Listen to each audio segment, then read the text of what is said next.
Hi YouTube, this is the first video that I've tried to do. Today I'm just going to do a quick comparison between coins, bars, silver and gold to give people an idea of the size difference, because I don't know if it's anything like me, but generally when I go and buy a bar, always slightly disappointed with the size of it when it turns up, or the coins are a bit smaller than you think. So today we're just going to do a quick comparison of different coins, different bars, gold and silver. So we're going to start off with the American Eagle. Everyone should know, or pretty much everyone will know what that is, what it looks like and what the size of it is. The next we're going to do is give a comparison to that, so everything today is going to be referenced against the Eagle. The next one is going to be a Silver Britannia for the UK. Generally we get some tax benefits from buying or selling, should I say, Silver Britannias. We get capital gains tax free at the moment, probably change in the future when the government realises that they're losing out. But anyway, at the moment they are capital gains tax free, and as you can see they are slightly smaller than the American Eagle, but they are also slightly thicker as well, very, very slightly. The next major coin people seem to be going after these days is the Canadian maple. A lot of people seem to be having issues with maples, but all the ones that I've got are actually okay with milk spots and all that kind of stuff. Again, the Canadian maple is a bit smaller than the Britannia, and obviously a bit smaller than the Eagle. Again, slightly thicker coin again. It does feel a little bit better in your hand, but yeah, I mean, it is what it is. Right, the next thing that I'm going to cover, bars. Some people like them, some people don't. I kind of like them because they're easy to store, easy to stack, nice and neat, tidy. They look quite good, but like I say, some people don't like them because they are only worth the silver weight. First one, 100 gram bar, nice size, about 3.5 ounces. You know, about 5mm thick, decent feel to it, decent weight to it. Nice finish on this one actually, it's nice and reflective. The next size up that I have is a 10 ounce bar, which is again a really quite a nice bar. The quality of it is fantastic, nicely machined this one. It's a 10 ounce stacker. Good thing, slightly more expensive, these type of bars, I'm guessing literally because they have to be machined, but you know, nice thing to have. Next size up is 500 gram bar. Now these are poured bars, really nice, really heavy.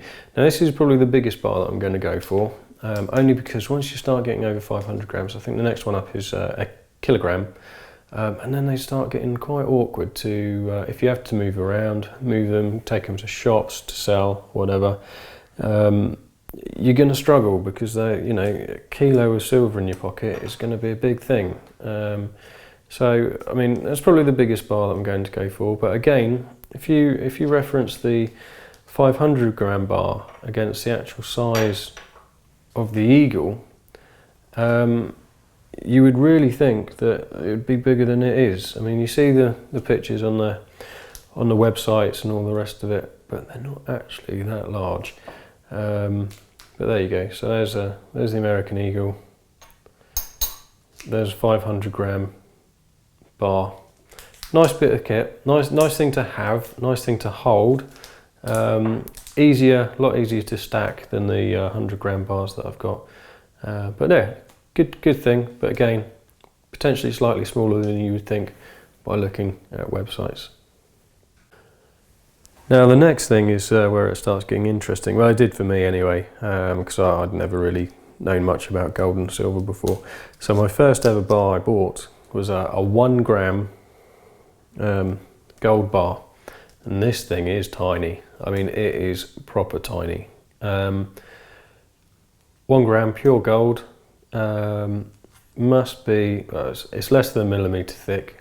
You know, little tiny thing, very easy to lose if you don't look after them. Don't know if I can get a better picture of that, probably not. Oh, well, there we are, there we go.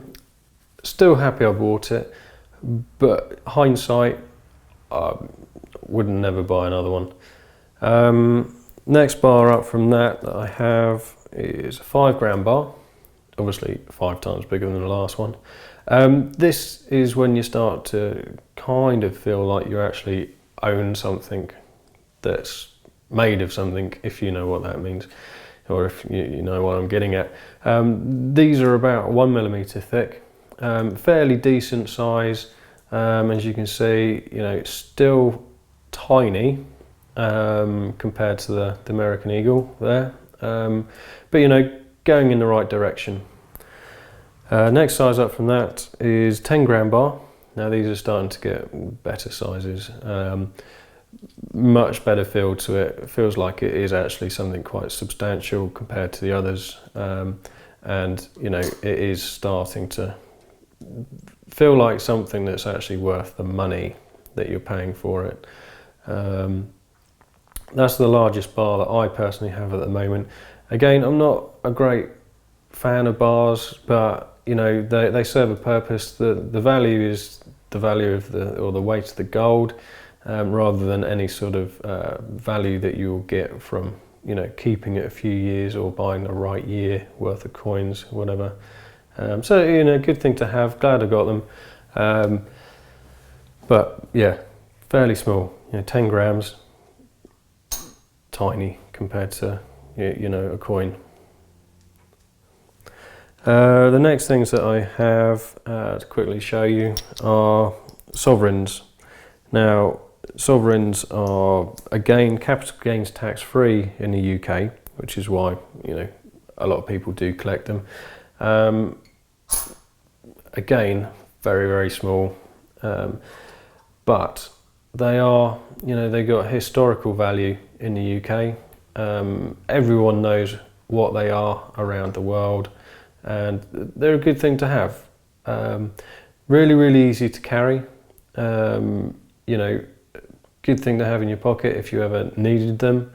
Got quite a few of these now, well worth having, because you can store so much, store so much money within quite a small package. I mean, I think you would need something like 10 of the Eagles to pay for one of these, and if you look, you know, put that on there, I mean, it's quite small in comparison. A lot easier to carry around, a lot easier to move, and potentially a lot easier to hide as well. If you don't believe in putting your money in a safe deposit box, you want to keep it in your house, trying to store 10 of these will be a lot easier than trying to store 200 of those. So there we are, a quick video just to show you different comparisons, different sizes. I hope you find it a little bit interesting. I was certainly caught out slightly by the amount of difference in size compared to what you think you're going to get and what you do actually get. But there we are, and hopefully this will be the first of many videos.